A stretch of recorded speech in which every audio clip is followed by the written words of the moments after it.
Hello, everyone. Welcome back to another episode of Signal or Noise. Charlie Bilello here. Joining me, as always, Peter Mallouk.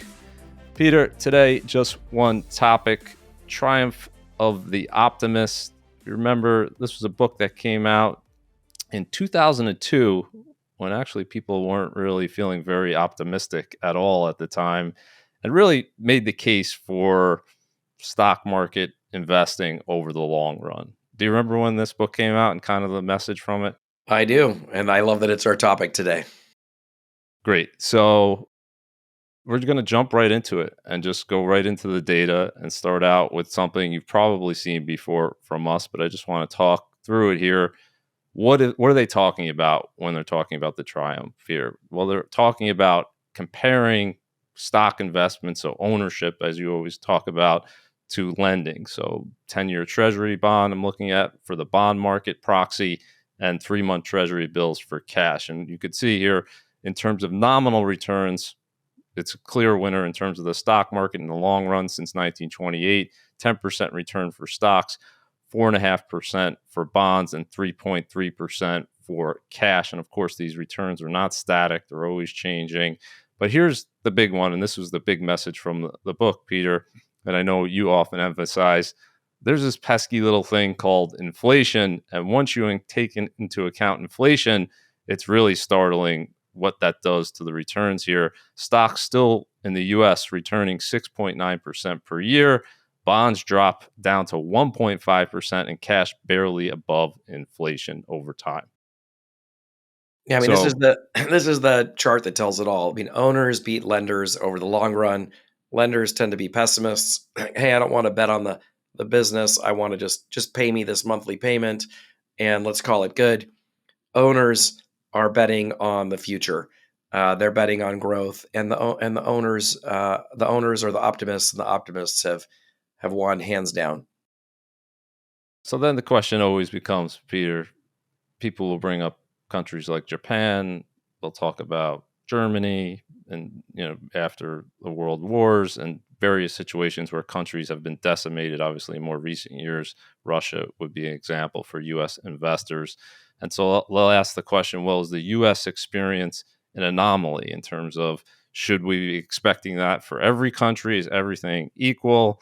And the answer is no. The U.S. return has definitely been higher, but that doesn't mean that the rest of the world has not also outperformed inflation and also outperformed bonds and cash in their own market. So what I'm showing you here is data going back to 1900 from these authors through 2023, showing the U.S.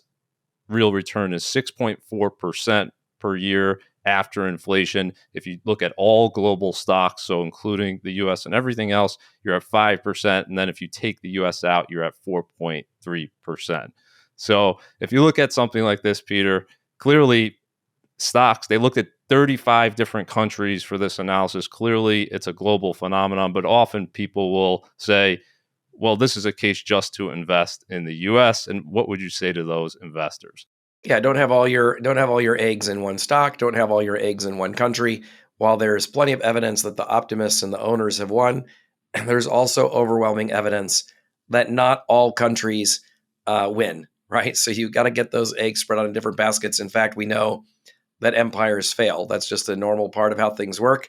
Think about your neighborhood. There might be 30 restaurants in it 30 years ago, and now there might be still 30, but probably 25 of them are different. Restaurants come and go, individual restaurants come and go, but the restaurants as a group stay. Same with companies, and even the same with countries. Right. And so the best argument for an example like Japan would simply be, well, that's why you want to diversify. It's not don't invest at all. That's why you shouldn't put everything in a single country. So us living in the US, hopefully US stock market does very well, continues to outperform. That would be great for all of us. But in case it doesn't, you can't just invest in the US. And looking at global exposure over the long run, it hasn't been bad. And we know there's been cycles back and forth where we've seen leadership on both sides. And this year, as we've touched on a number of times, we're actually seeing pretty substantial outperformance from the rest of the world. First time we've seen that in some time. But let's go to the second part here, which is it's not always easy. So it's easy to look at that chart and say, sign me up for 10% nominal, almost 7% real. But there's always a crisis going on. And Peter, this is a visual you often put out. It's every decade. So 1930s, you have the Depression, 40s, World War II, 50s, Korean War, 60s, Vietnam War, and 70s, you got hyperinflation, and on and on and on. There's always a crisis going on. Yeah, I mean, it is interesting, and it would be nice if it just spread itself out evenly like that. I mean, like you think about, you see two on here, 2000, the tech bubble, and 2001, 9/11. You just kind of had this massive 48% drop, cataclysmic event. You recover, and then boom, another 40+% drop, cataclysmic event happens. There's going to be something that happens in the next 1 to 5 years that's going to be jaw dropping and earth shaking and is going to rattle the markets in a very, very big way. And we're going to be surprised because we're probably not anticipating what it is. But history tells us it's going to happen. It's just a normal part of how things work, and the market finds a way through it. It's amazing that you get to that 10% number, given all these things Yeah. that have not small events here, Great Depression, world wars, and you can still have a 10% return. We'll talk about the reason why that's the case later. But in terms of the last 35 years here, this is kind of narrowing in on these crises. There's been many that people probably have forgotten, and the tariff tantrum of this year, I don't hear too many people talking very much about it already, which is what we were saying would happen probably in the next 5 years, but we're talking about a few months. People forget about it. And if you look at $1 back in 1989, this is when the S&P 500 total return index came out. It's stunning. It's 38 times your money over that period of time. And you have the dot-com bubble crash, 9/11, as you mentioned. You have all these different debt crises throughout Europe. You have flash crashes, COVID, inflationary spike highs since the early 1980s. It is remarkable the resiliency of the market, where it's you have this hit and it doesn't stay down forever. There is light at the end of the tunnel if you can find it. You just translate it into real life, right? Like all these things that happen. There were times, Charlie, I'm sure you stayed home and didn't go to the movies, after 9/11. And there were times you probably didn't buy a house like in the middle of '08, '09.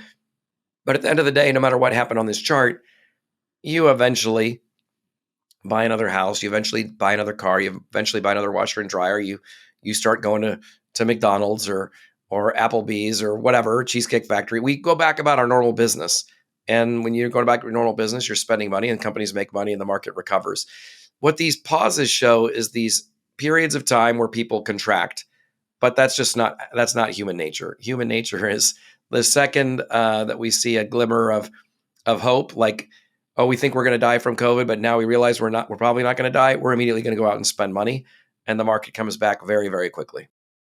What do you make of the phenomenon? Because I'm getting a lot of questions about this, that things seem to happen quicker nowadays in terms of the move Oh, down and the move back up. Do you find 100%. that to be the case? Yeah. Yes, 100%. So I think what basically happens is the market assimilates all the information it can as quickly as possible. We all make decisions as quickly as possible. So, let's say that, in the 1970s, we might have heard that the legislature was considering putting a roadblock up in front of a sandwich shop.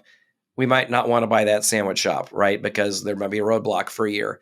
Well, today with the internet, we probably know instantly if that discussion's happening, and we instantly know we don't want to buy that sandwich shop. Like the information is coming so incredibly quickly that it gets priced in right away. If we get information that COVID is spreading quickly all over the globe and we can see the videos of what's happening all over the world, of course, that's going to get incorporated in the market a lot quicker than when there was a half hour of news per day and you waited for the newspaper the next day to tell you what was happening. It's just assimilating a lot quicker, but the recoveries come quicker too as we get. I mean, look, we can see now Trump can tweet, right? And we can take the tweet and go, well, this is probably what he's doing, and immediately price all of that in. That's happened multiple times. So everything's happening in seconds now. And not only that, capitalism just moves faster. Like go back to the restaurant example. Restaurants used to open, maybe it took a year or two. They realized they couldn't build an audience and they closed. It's not uncommon now for a restaurant to open and literally be closed in 2 months, right? Just the Mm. economy is much more vicious, much more aggressive. It's much more capitalistic than ever before. So do you think for a long-term investor, this is a good thing, a bad thing? It doesn't matter. I mean, part of this also, Peter, is simply the proliferation of instruments, short-term instruments like Right. options and Mhm. futures and levered ETFs, which just amplify moves. Do you think obviously that's not good for a long-term investor, Right. but overall the trend of things moving quicker, how do you interpret that? What's amazing for a great investor that can embrace volatility, take advantage of it. I mean, it's amazing, amazing to be an investor now. But for people who are easily rattled, which is most people, right, is terrible, right? You can feel very disoriented very quickly. Market moves 10% down, 20% down, like very very quickly today. And so a lot of people, we know the biggest mistakes with investing are behavioral. Big drops create a lot of behavioral mistakes. So for the average investor, it's very negative. For an investor that maybe understands markets a little bit better, it's very, very positive because those people that are getting scared out are selling at a discount to the people that are disciplined, right? So for the disciplined investor, it's, volatility is fantastic. Another question I get when I show this chart off, and Peter, is if people say, well, if everyone knows it's just going to come back and it's going to be higher, well, why does it go down so much in the first place? Yeah. Well, everyone doesn't know that, right? I mean, you've always got a bunch of investors that think this set of facts is different and things are structurally different and or that they can play the short run. And, like that combination of people is always going to be big enough to give us those drops. There's always going to be fear, and the bearish argument is often very compelling when you're in the That's right. moment. It's hard. Yeah. It's hard to just ignore that and say it's good. It's going to be higher years from now. When you're living in that crisis. Okay, here's the reason. So look, why do you have that higher return for stocks versus bonds and cash? It's volatility. It's drawdowns. And there's many different ways to measure it. You could just simply look at volatility, and it's more than double, right? If you're talking about stocks versus bonds, and you see that it's just going to swing more. And cash, we know you could sit there and have no drawdown in a stock market most of the time, Peter. And I think this chart surprises people when they see it, because you see the stock market long term going up over most 10-year periods, every 20-year period. But most of the time, if you dig into any of those periods, you're in a drawdown. So 92% of the time since 1950, the S&P 500 has not been in an all-time high. It's actually been in a drawdown. Right. And I think that's shocking to a lot of people. I mean, people are surprised at how often the market hits an all-time high, just one every 19, 20 days. And they're also surprised how many times that means that the market's going the other direction. Yeah. So the lesson here, of course, is all of that upside, and it's huge. And when you compound that over time, we're going to show you that data later. Later, it can lead to a huge increase in your wealth and your real wealth after inflation. But this is the price of admission. You have to be able to withstand Right. just enormous pain and enormous drawdowns along the way. So if we talk about pessimism here, Peter, the book is called The Triumph of the Optimists, but a lot of people are not optimistic just by their nature. And it's very easy, as we've talked about, to get pessimistic, especially when you're living in a time of bad news and headlines coming at you. And so it's really important for investors to understand there's a cost of having that type of outlook. So I just want to break down in terms of cash what that will cost you for the average investor. If you're sitting in it for a year, the average underperformance 8%, so not huge, right? You may even outperform if you're in cash and the stock market's down, or we saw that in 2022. But as time goes on, if you average these, you're talking about real big numbers over a 30-year period, and most investors have at least a 30-year period. You're talking about a 2,000% return differential between the S&P 500 and cash. Yeah. I mean, cash is always going to work for somebody. Every dollar bill throws a shovel over its shoulder and goes to work for somebody. Don't let it go to work for the bank. You put the money in the bank, you're really a lender. You're lending the money to the bank. The bank is then using your money to make money. Keep that money, invest it, become an owner, and you're going to outperform over the long run. And here's that visual that I was talking about earlier in terms of the long term compounding. Inflation, the last 50 years, 6x. So prices are 6 times higher. What will they be in the next 50 years? We don't know, but it'll be certainly much higher than today. If you look at cash, so treasury bills, you would have 8x'd your money, so outpacing inflation. The last 30 years, that's actually not true. It's actually underperformed inflation, but 50 years, 8x. And then we look at the stock market. It's almost too high to believe, Peter, but 255 times your initial investment. This is total return, of course, including reinvesting dividends. Yeah, I mean, and by the way, and this looks crazy because we're doing 50 years, but the same principle holds over 10, 20 years in much shorter time frames. If you're a lender, you're barely staying ahead of inflation. If you're an owner, the compounding effect of being an owner creates dramatic separation over time. Yeah, and this is a chart like this is exactly why Warren Buffett, when you hear those numbers, like 160 billion, Hmm. it's because he's in his 90s and he's Yep, been invested and not selling for over 50 years. I mean, that's a big part of why he is where he is today, that's right. and often underappreciated, I think.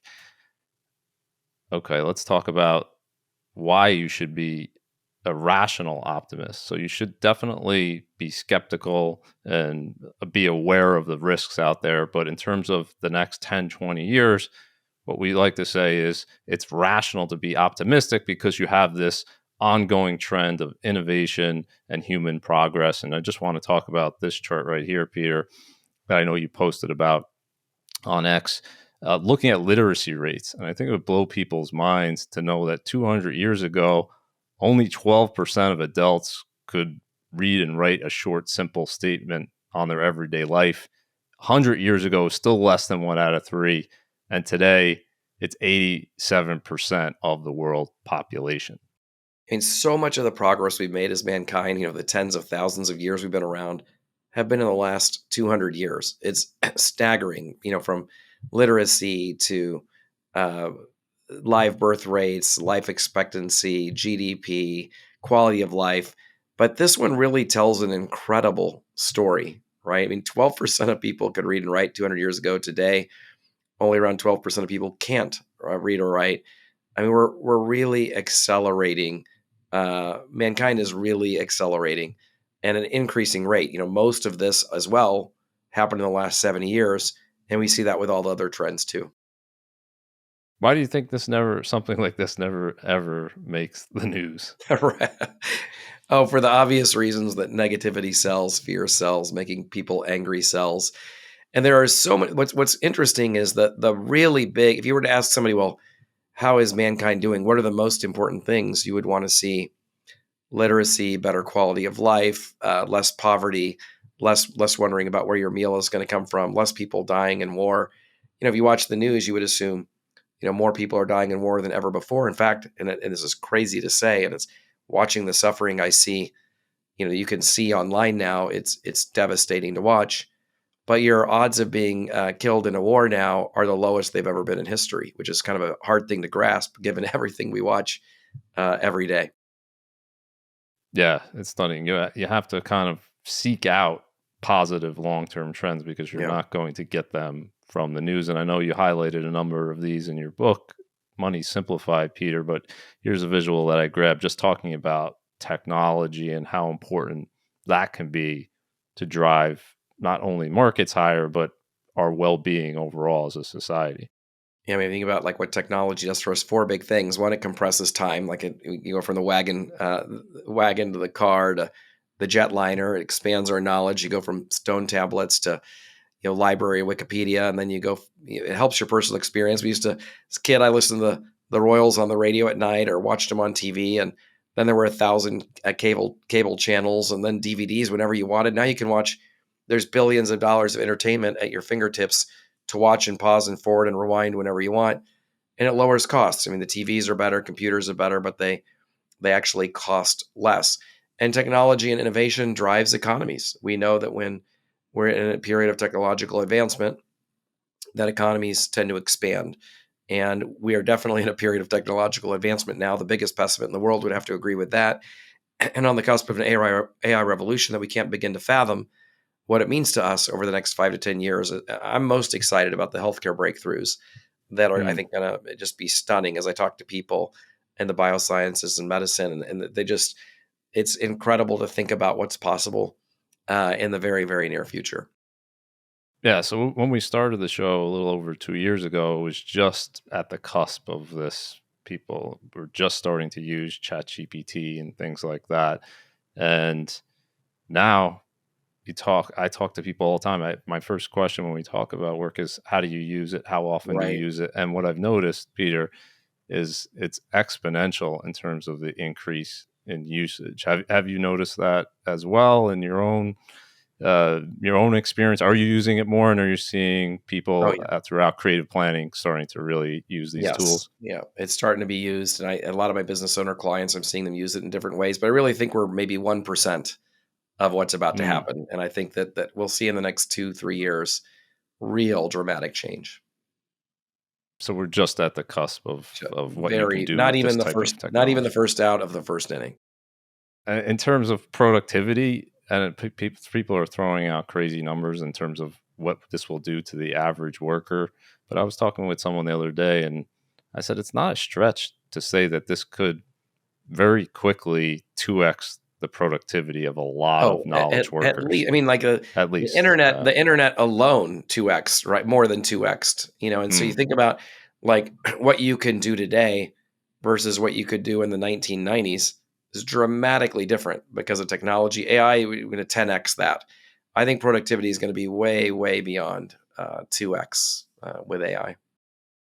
And what that should do in the long run, who knows what happens in the short run. What that should do is obviously drive earnings higher if companies are more efficient, more productive, and are using these technologies to help human progress push forward.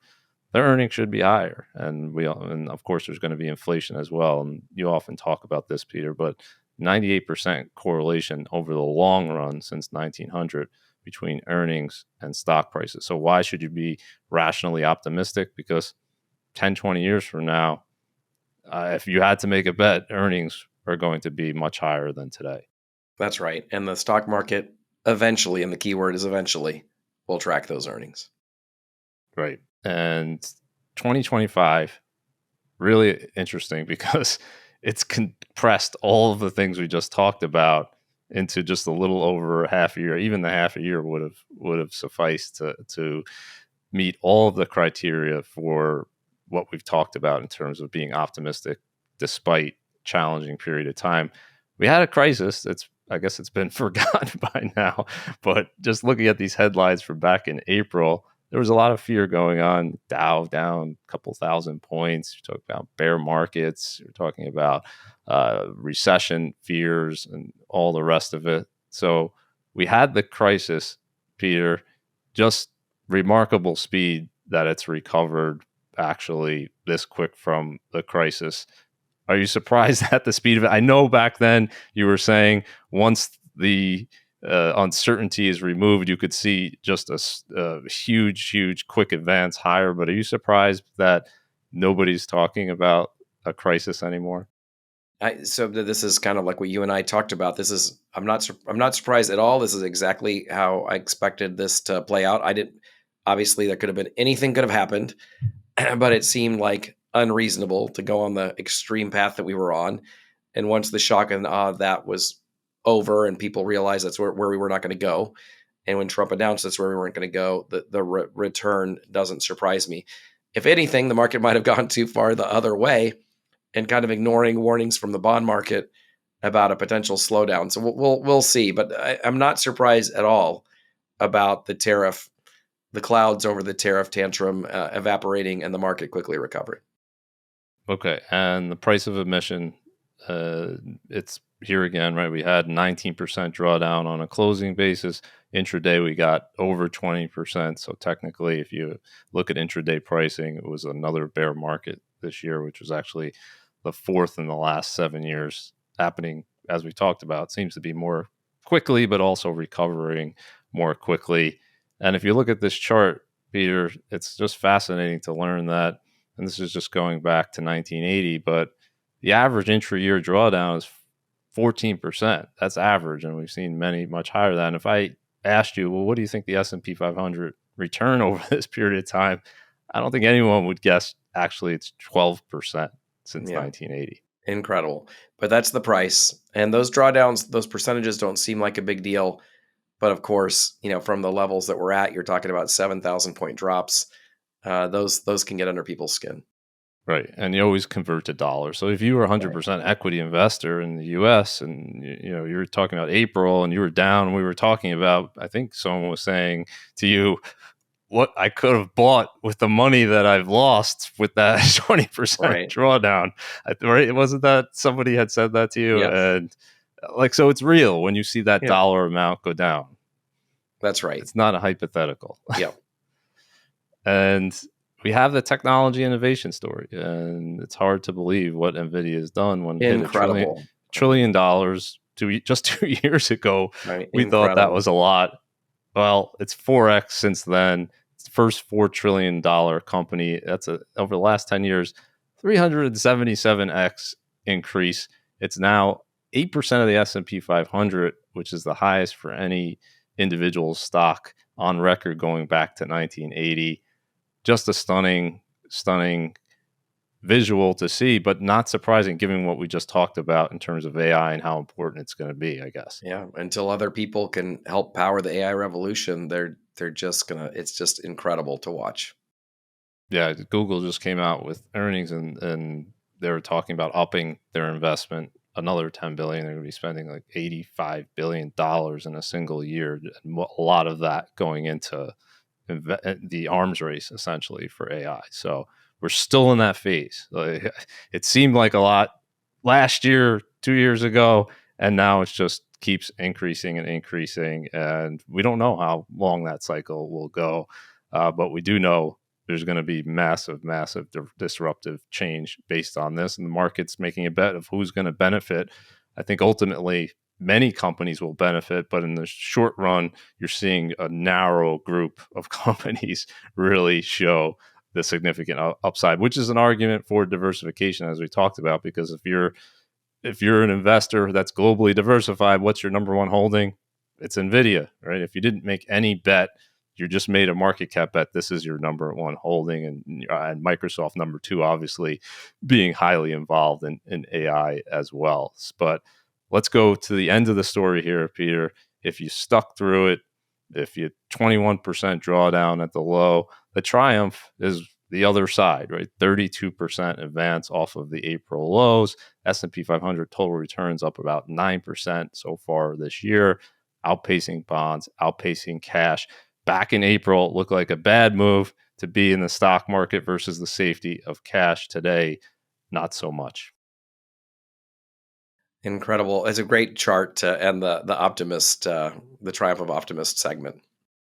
Awesome. All right.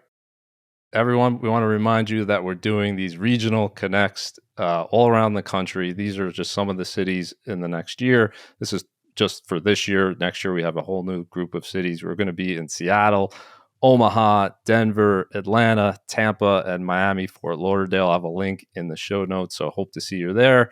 Come out and see us do Signal or Noise live. And if you're watching this on YouTube, take a quick moment, hit that subscribe button for all the latest content from us. And Peter and I will see you on the next episode of Signal or Noise.